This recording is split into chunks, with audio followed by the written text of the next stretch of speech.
जिस चीज से बंदे को मोहब्बत होती है ना, उसका नाम ख्वाब में भी ले लिया जाए तो बंदा चौंक जाता है।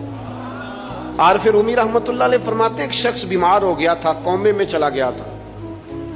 वो कई लोगों ने कोशिशें की पर वो शिफा नहीं होती थी।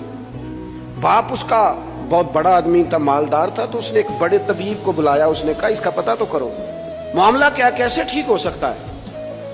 तो वो तबीब कहने लगा कि ये ना किसी से मोहब्बत करता है, जिससे मोहब्बत करता है उससे बिछड़ गया है और उस गम में इस कैफियत में चला गया, दवाइयां शवाइयां असर नहीं करेंगी।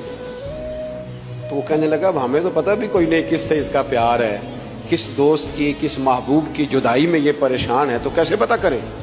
तो वो तबीब सियाना था, उसने कहा ये कौन कौन से मुल्कों में जा चुका है।